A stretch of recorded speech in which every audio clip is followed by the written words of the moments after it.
Good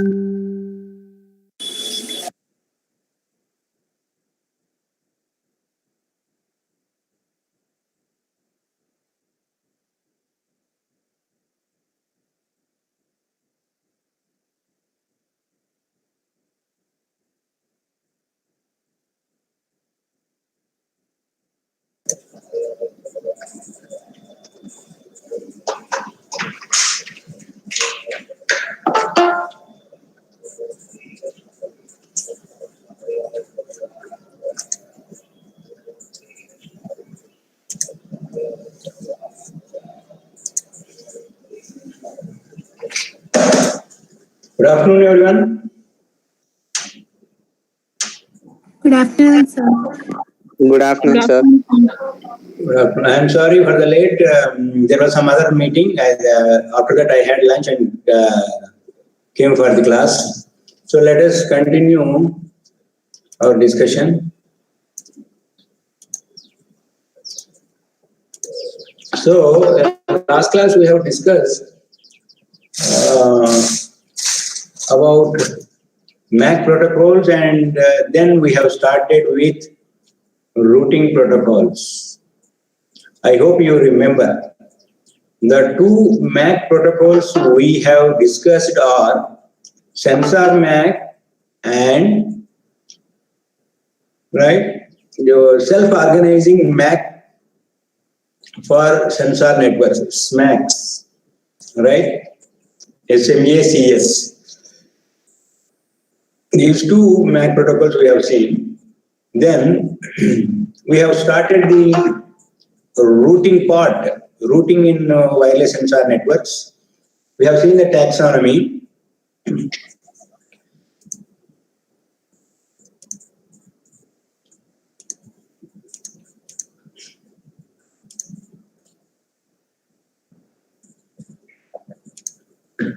So we have seen the taxonomy. Then we have also started with a specimen example of flat category, that is DD algorithm, directed diffusion, right? So a recap for 2 minutes.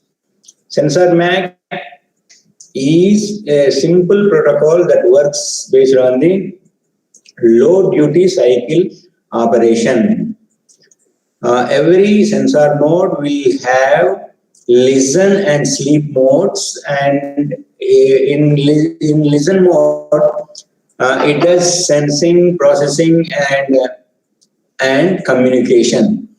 And whereas in sleep mode it dozes off by switching off the necessary circuits, including the transceiver, and thereby consuming the least energy, least battery power, right? So in listen mode, that is what we say active mode, it does synchronization, and it also gets ready for subsequent data communication by the exchange of RTS, CTS control message pair, right? So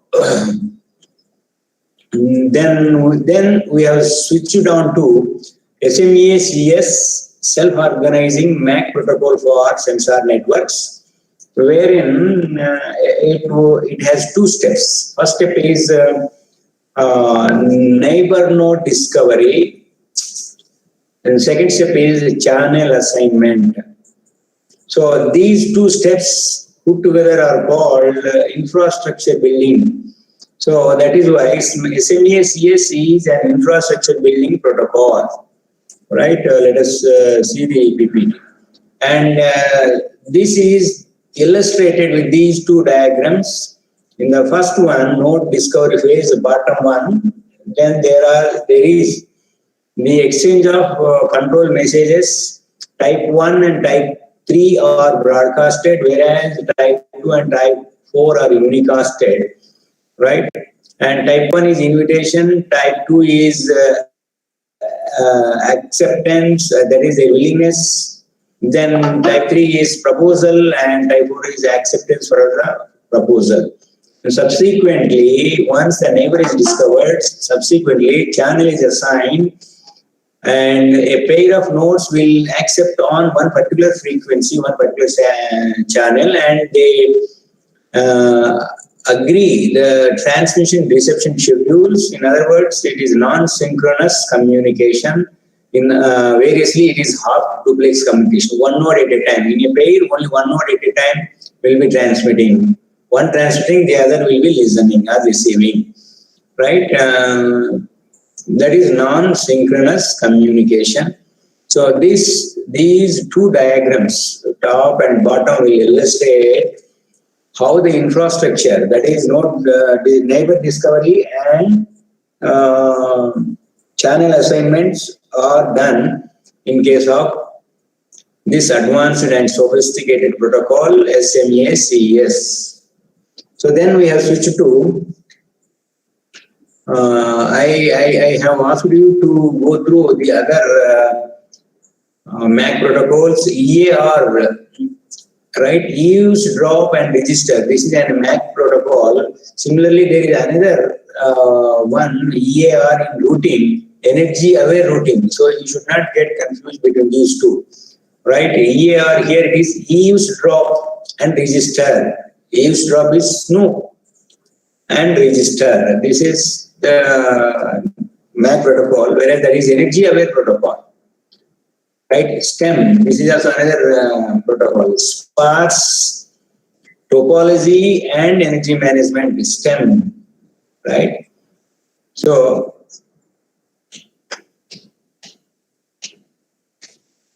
right, then we have switched. To taxonomy of the routing schemes or routing protocols for wireless sensor networks.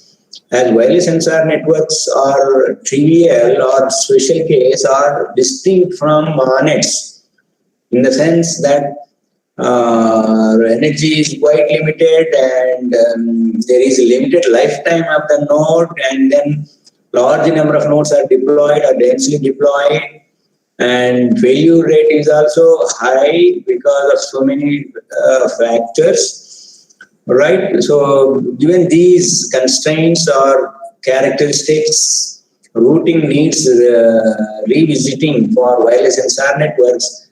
A lot of research is available. That research is categorized, is organized under two headings, but this is not mutually exclusive.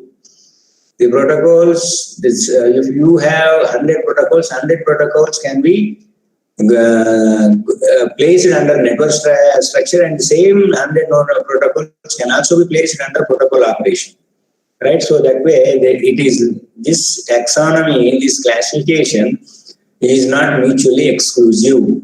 So network structure, the way they form the network organization, accordingly you have the subcategories as flat-based routing, hierarchical-based routing, and adaptive routing. Right? Flat-based, all nodes play the same role. Hierarchical or hierarchy-based routing, here there is a tree structure and hierarchy. Accordingly, their roles will differ. The nodes at the root, its functions are very much different from the leaf nodes or leaves and from intermediate nodes also. Adaptive routing is the extension of hierarchy-based routing, in the sense that these protocols will have the ability to change, to adapt themselves based on certain parameters of the system. Right, that way they are said to be adaptive, and very important and popular protocol under this category is leech. Right, a low energy, adaptable cluster hierarchy. Right, so we'll see that soon. Right, protocol operation, the way the mechanism that is, or the concept that is used in the protocol, based on that. The protocols are categorized as negotiation based, right? If you want me to give the examples for each, I will come back. then multi-path based routing, then query based routing, and the location based routing. And under the there is no directed diffusion. DD comes under flat, and leech comes under adaptive. Cluster based routing protocol comes under hierarchical, that is directed diffusion flat. Cluster based routing protocol hierarchical, leech adaptive. Negotiation based is SPIN, SPIN, sensor protocols via information, sensor protocols for information via negotiation. Multi-path based routing protocol we have, and query based protocol examples are not very clearly available, but you can get from the literature. Query based, like the directed diffusion, can also be cited under this. Then the location based routing protocol, right, are also there, right? So this is about the taxonomy. Then the simplest and most popular algorithm under flat category is directed diffusion. This is also we have discussed yesterday, right? So if you look at the diagram, it is a diagram, yes. So this here you can see there are three diagrams. First part you see, this is the observatory or the user where he is monitoring the system, sensor application. So base station and the node where the query that is diffused by base station is satisfied, the so-called data source. Now the information is to be forwarded from the source to the sink. Right, the first step is query diffusion. Here, eliminating the redundancy part, like we have already discussed about broadcast storm problem. Based on that, no, here the redundant parts are mostly eliminated, right? And that's why you could see the diffusion, query forwarding in only one direction. Arrows are indicating. The arrows are directed from base station or sink towards the source, data source, right? Then once the query that is received by all the sensor nodes, they evaluate it. First they receive the query, then sense the parameter and evaluate it. If the condition holds good, it becomes the data source. So in this diagram, for simplicity, only one source is taken, and that source is now is reversing all the links which are established as part of query diffusion. So now the link reversal is happening in the second diagram.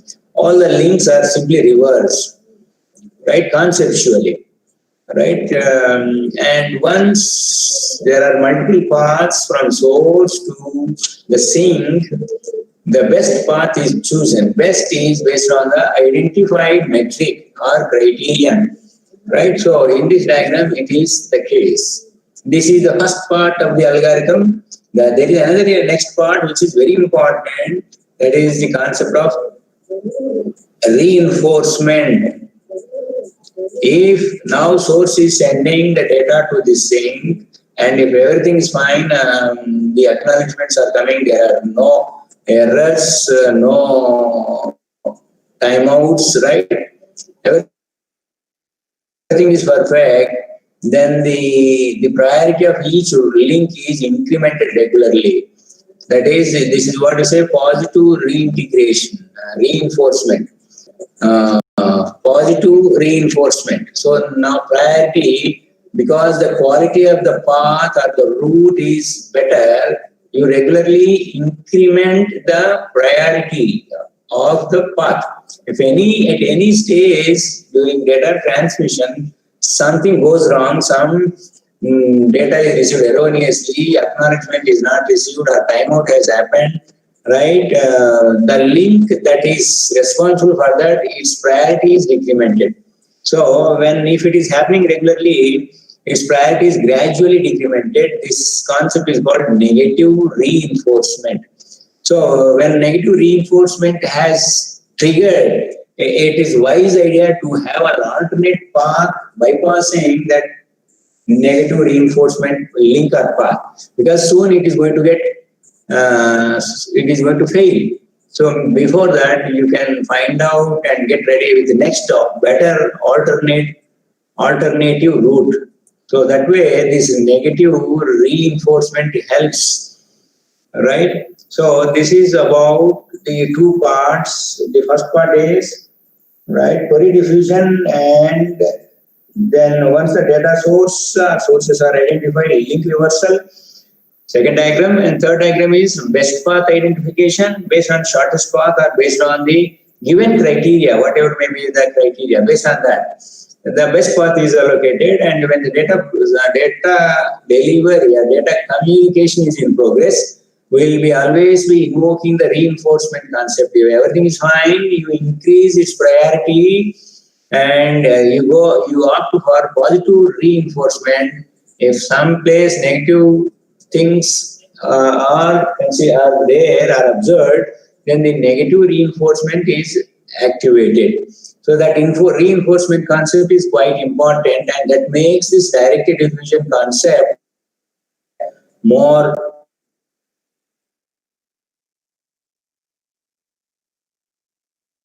popular, right?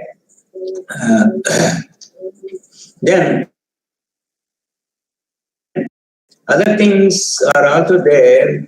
That is how the data are, because in certain applications like weather monitoring, we will not critically dependent on the report of a single sensor node, because in and around there are few hundred,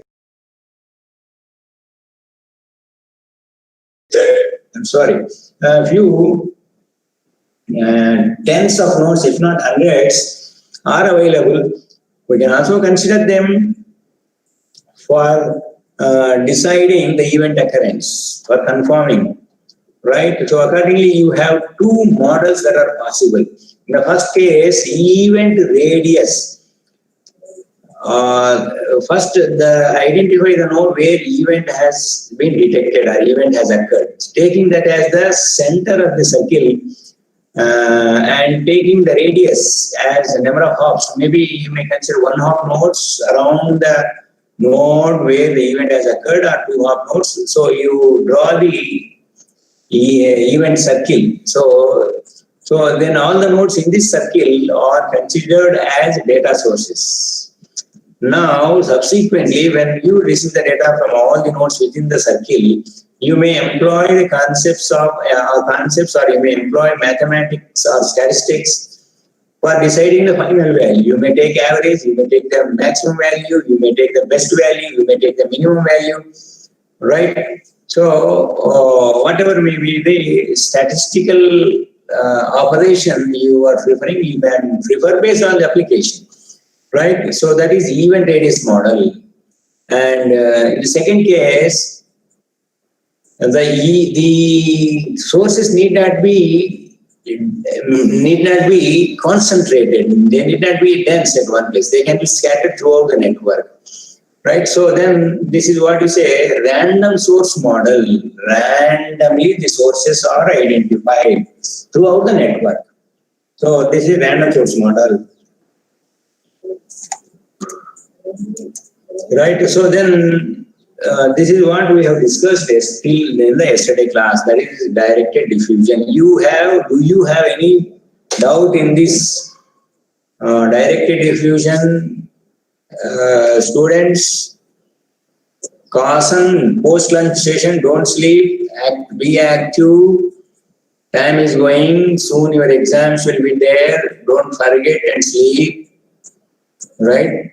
It's not simply one-way information dump in the form of online classes or virtual classes, but it is considered as equivalent to your conventional classroom. Thereby, once the instruction weeks are over, what remains is the examination part. So which is fast approaching. So that way, keeping that in mind, be active, be participative in the lecture, and now I request you to raise your doubts in the concept we are discussing, that is directed diffusion, a flat routing way, a flat routing protocol for wireless sensor networks. Someone has already left. They are busy.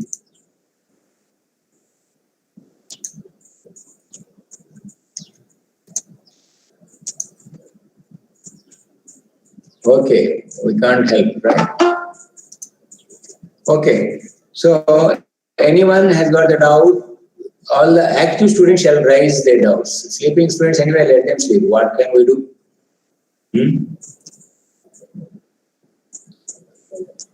Active students, you are also in the load duty cycle operation. Learning phase should not happen with load duty cycle operation. Learning should be with full, right, duty, full duty operation. All your energies must be spent for understanding, for learning. So no one is coming because it is already discussed. Anyway, it's understood.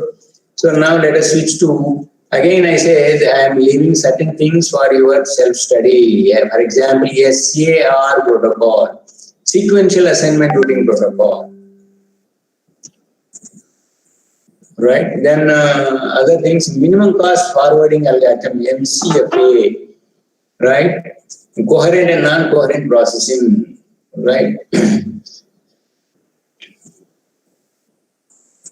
In coherent processing, all the nodes will participate, both local and global, whereas in non-coherent, only local nodes processes, right?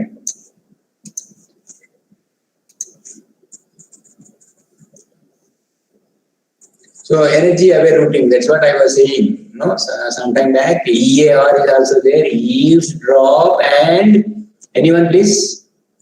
Eavesdrop and MAC protocol. EAR, if it is MAC, what is the full form? If it is routing, what is the full form? Any active students, by default they get this tag like active students if you are raising a doubt, maybe correct or incorrect. Can you answer that? What is EAR when it is MAC protocol? Eavesdrop and so Register. yes, very good. Eavesdrop and register. And same EAR abbreviation, when you would talk about routing, it is energy aware routing, right? So this also I am leaving you for your self-study. Now, so one category, we would like to discuss one specimen example. Right, so for flat, we have discussed about the most popular directed diffusion. So the next is hierarchical routing. So hierarchical or cluster-based routing, CBR, has its root in wide networks, yes, where the main goals are to achieve scalability and efficient communication. As such, the concept of hierarchical routing has also been employed in wireless sensor networks to perform energy efficient routing. In this hierarchical architecture, higher energy nodes, usually called cluster heads, can be used to process and send the accumulated information, while the low energy nodes can be used to sense in the neighborhood of the target and pass on to the cluster head. So this is the point in hierarchical or cluster based routing. So we need to identify the cluster. So we need to group them on what basis? So it can be on the basis of proximity geographically, right? So that is one thing. Then once the grouping is done and clustering is done, someone should take care of that. Someone should monitor it. So that is the cluster head. Then all the cluster heads of different clusters, they soon form the next level of hierarchy, right? And above cluster heads, if you have some more levels, that same thing is repeated. Otherwise, you will find the base station at the root. That is base station. If you look at the tree structure, base station to cluster head and cluster head to leaves. Leaves means members of the cluster, right? That is the simplest hierarchy. Right? In these cluster-based architectures, creation of creation of clusters and appropriate assignment of special tasks to cluster heads can contribute to overall system scalability, lifetime energy efficiency. So now the figure is this one. How many clusters you are able to see? There are totally 6. Right? So this is one cluster. Right? So first level of cluster. Right? So you can see this is the first cluster in the first node, in the first sensor node in this first cluster. So level 1, cluster 1 and the node 1. And here same level, second cluster and the first node. So 1.2.1. Like that, you will be forming the hierarchy, right? And here, cluster heads of these nodes are forming next level hierarchy, right? So here, these two are reporting to a cluster head of some other node, right? So, but because it is a cluster head for this cell, for this cluster, for this group, the members present in this cluster have to do the sensing job also. Sensing, and if it is satisfying the condition, or if it is considering the data dissemination because of the event occurrence, right? So it must do that in-network processing, like data aggregation, which may be elimination of duplicates or minimizing the bandwidth consumption, right? So now you can see 2 levels, level 1, level 2 and the highest level base station. And if it is hierarchical routing, number of levels are not limited. You can have as many as possible, but the more you add, the more complex it gets. Right? So the next is cluster-based routing protocol. Right? So here, overlapping or disjoint 2-hop diameter clusters. That is the striking difference between CBRP. Oh, okay. What is the previous one? I'm sorry. This is hierarchical routing and this is CBRP. Yeah.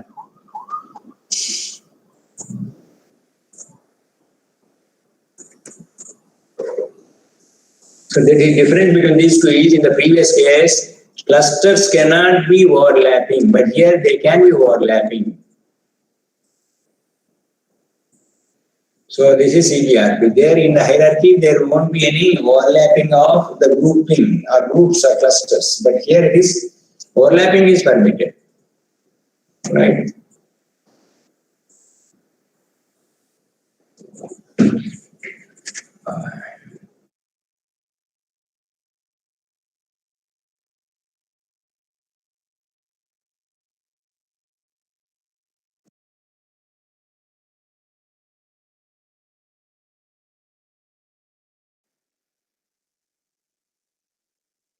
See, it is not Doordarshan, it is directed diffusion. Right. Then next one in the next category is hierarchical routing. Here you can say the first one is hierarchical routing algorithm. Right. So this is, you can also say this as the tree base, the hierarchical routing. Next, under hierarchy only, different example is cluster-based routing protocol. The difference between the previous and this is, here the clusters can be overlapping or disjoint. Right?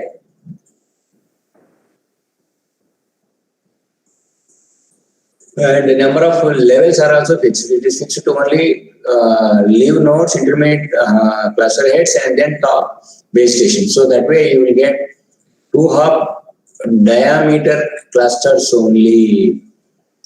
Right? So there is a, here it is, because it comes under hierarchical, then the functions or duties of sensor nodes will be varying from one to another. leaf nodes, they deal with only sensing. Top node, root node, it only gathers, it is meant for data, initiating the data fusion and collecting the data. Right? Then intermediate nodes or cluster heads are responsible for maintaining the cluster, and they should coordinate the data communication, right? So that is to be understood. So here in the case of CBRP, here the clusters can be overlapping also. Overlapping is permitted, and there are only two levels. And next important algorithm is which is under hierarchical and adaptive. That is leech. What is leech? Low energy, adaptive, clustering hierarchy. Right? Leech, low energy, adaptive, clustering hierarchy. Leech. So just give me 1 minute break.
I'm sorry. So we shall keep going.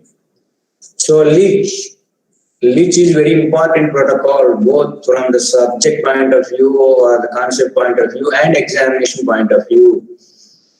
So the full form, low energy, adaptive, clustering hierarchy. So it is an hierarchical clustering algorithm. It is a good approximation of proactive network protocol with some minor differences, which includes a distributed cluster formation algorithm. Leech randomly selects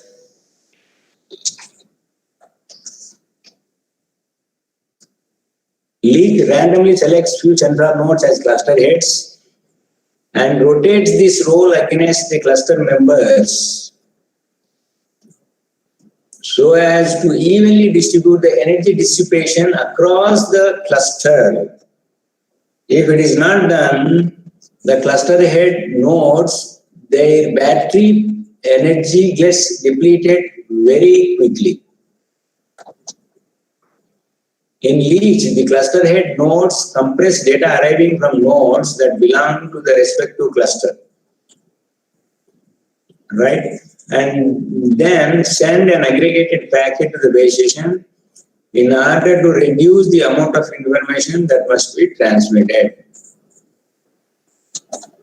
So leech uses TDMA and CDMA MAC to reduce intra-cluster and inter-cluster. For intra-cluster communication, it uses time division multiple access. For inter-cluster communication, it uses CDMA. So both ways you can avoid collisions. How can anyone reason this point? Leech uses TDMA and CDMA MAC to reduce intra and intercluster collisions. Anyone can reason this? How TDMA helps avoid collisions within the cluster, that is intra-cluster, and how CDMA helps in reducing the intercluster collisions. Come out, please. Anyone, please? What is TDMA? Just if you understood the right, if you have understood TDMA, then you can easily reason it how it avoids or reduces collisions. Anyone, please? No one? So time region multiplexes. So here each and every member of the cluster is given a time slot. So if it has got the data, that data is to be handed over. Otherwise, you should it keeps the slot vacant. And CDMA, all the data that is belonging to different sensor nodes and SARs, right, is convoluted with the code, right? And once you convolute with the code, the data gets distinct and the same data can be sent over the same medium. And the receiving side, using the same code, you can restore the original streams. So multiple streams, multiple data packets are say multiplex are transmitted simultaneously at the same time using the concept of CDMA.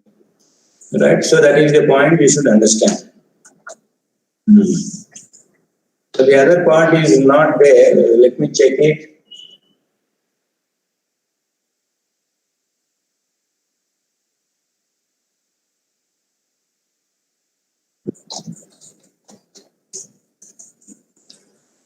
So Leech is, see, it is a family of algorithms. Please remember. Family of algorithms. So you can see the hierarchy here. Are you able to see this? So here, in the earlier case, the base station or the sink is outside the sensing area, but here it is within the sensing area. But still you can understand the concept. The sensing area is divided into clusters, right? Yeah. And each cluster will have a unique HOD for a particular time interval. And after that, the next HOD, next cluster head is chosen, right, to ensure the evenness of battery usage of all sensor nodes.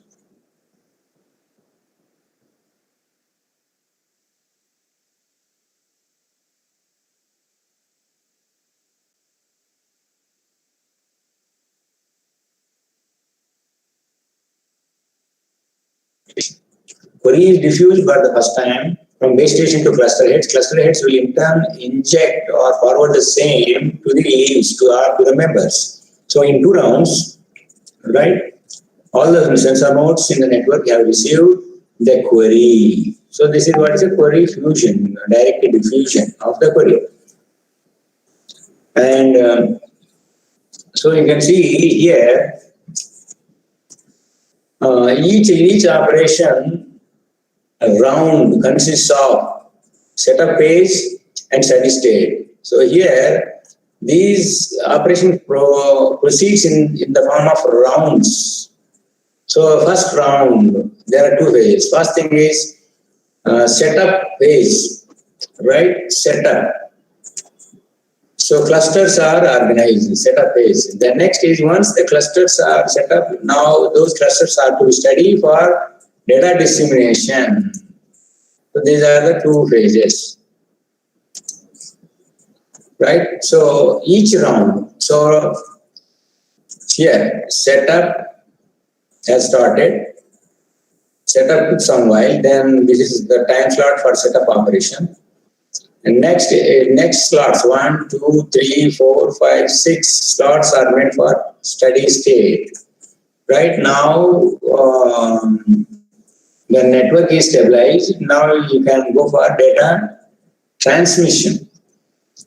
So now this is some gap is ensured inter frame spacing IFS. Then afterwards, next round starts.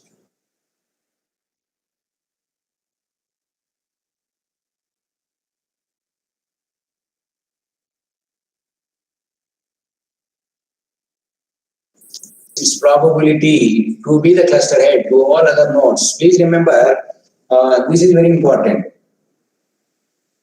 There are what is the order? Is it the cluster that forms first, or is it the head that is chosen first? Anyone, please? Anyone can answer this question? Whether the clusters are formed first or the heads are selected first and then clusters next. Heads are chosen first, I think, sir. Pardon me? Pardon me? Cluster heads are chosen first. No. First cluster head is chosen. That is the point you should remember. Like there is a rule that certain percentage, like 5% of the nodes should act as the cluster head. That is chosen, that is decided by the designer of the algorithm or the implementer. So once this is 5%, which 5% nodes? If there are 100 nodes, 5% means 5 nodes should act as cluster head. Which 5? There are 100 are there. So then for that, we have some formula that takes the residual energy of the node into consideration. Whoever has got a maximum residual energy is most entitled to be the cluster head. And here this headship is rotated among all the nodes. Right? There is no discrimination here. All nodes are equal. All nodes can equally contend to be the cluster head. Right? So once the cluster heads are chosen as per the formula given next, right? Based on these clusters, they advertise saying that, hello everyone, I am the cluster head. The members which are near to me, if they are interested, they can join me. So this advertisement is done by the cluster head. Once that advertisement is received by a sensor node, it checks the signal, received signal strength. Received signal strength yes. That is measured. If the strength is quite high, quite good, then it knows that cluster head is very near to it. That's why it joins immediately. It joins the cluster headed by that head, headed by that sensor node. So this is how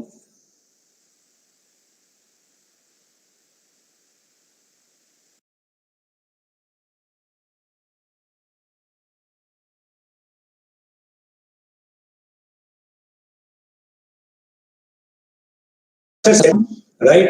Then first phase is over. Next phase is steady phase. Right? Steady state phase, here the actual data transmission takes place. Whatever the data that is sent is now sent to the cluster head. Cluster head will, if necessary, it processes the in-network, that is like aggregation or duplicate elimination. Right? Like that, some processing is done, and then right, and it is ready for the next stage, next phase, that is data transmission. Now, based on that, the nodes can communicate. So here the figure is a timeline showing the lease operation. So setup phase, first part, then the steady phase. So during this interval, the cluster head is quite busy, right? Quite busy in data transmission, right?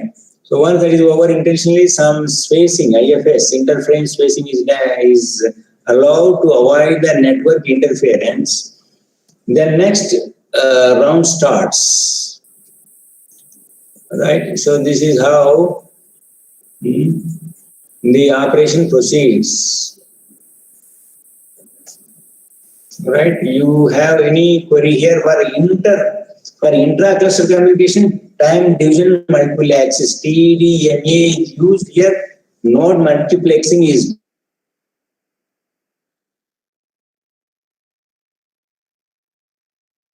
that's the case where CDMA is used, right? You may prefer, you are preferring CDMA for inter-cluster communication, TDMA for intra-cluster, right? So that is the point you should recollect, right? Yeah, this is the flow graph for the logic of Leech protocol. Node I, is it cluster head? No. Wait for cluster head announcement, that is advertisement. Then send join request. If some node is advertising, you simply send sign. Otherwise, wait for schedule from cluster head 0. From cluster head 0. Right? If it is over, then decide, wait for join request messages. So then create TDMA schedule and send to cluster members. Right? So that is how it is done. And this is the probability of the node becoming the cluster head. P of T is the probability with which node I elects itself to be the cluster head at the beginning of the round R plus 1, that is which is next round. That is what it means. First current round is R, next round is R plus 1. Such that expected number of cluster head nodes for this round is K. So for that, this is the formula. Right?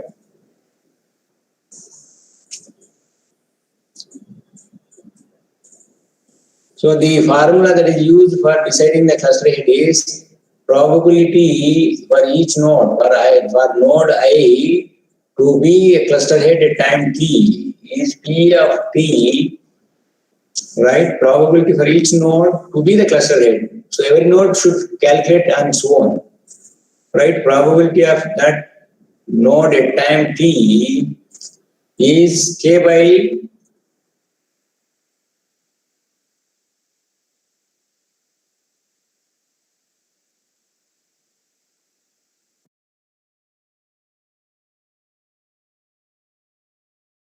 n minus k into r mod n by k. That is the denominator. So you evaluate it, then you calculate this for all, and whichever has got higher probability value, right, that will be chosen as the cluster head. That is valid only for the current interval. In the next interval, we are not sure. Same thing will work out or different. Right, so this is the this is Leech algorithm. This is Leech, low energy clustering hierarchy, adaptive clustering hierarchy, low energy adaptive clustering hierarchy, Leech. So you remember the broad concept that will do. So timeline showing Leech operation. Studies state, first setup phase, here the clusters are formed. Slot for node I steady state, right? Allowing some gap, after that it has started, right? And this is scheduled stop, but it is overshooting because of, right?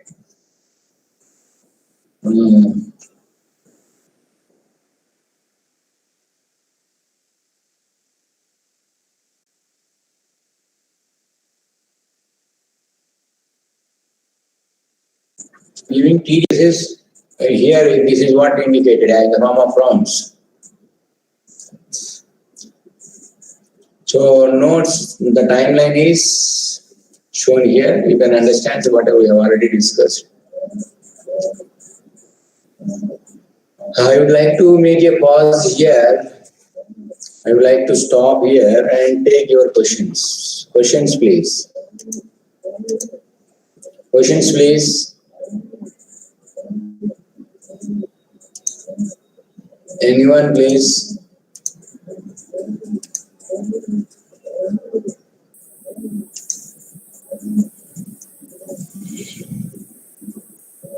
Anyone, please? No one? So most importantly, today what we have covered, fresh we have started with Leach, and partially covered is SMAX, SCMA, CS, and the one which is completed in the last session itself is DD, Directed Diffusion. So that's all for now. Attendance is gathered from the Google Meet, and once again reiterate, anyone can take the given worst scenario for advantage or for disadvantage. So here you are attending virtual classes means you are saving the time for to and fro from your home or from hostel. So that time should be utilized for studying well. So one should not waste time, and if you don't study, then you get nervous, and there is every possibility of negative result. So read the textbook regularly and recollect or discuss with your colleagues or friends so that the concept is solved. Right? Any questions, please? So now you may close now. Thank you all. Good day. Please close. At least wake up now. I'm addressing only the students who are lazy or sleepy. Other active students are exempted from this comment.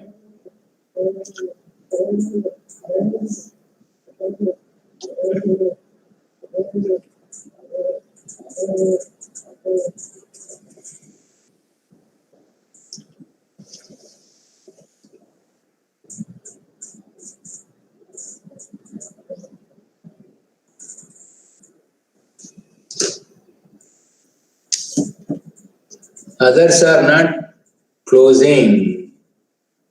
There are about 10 students yet to close.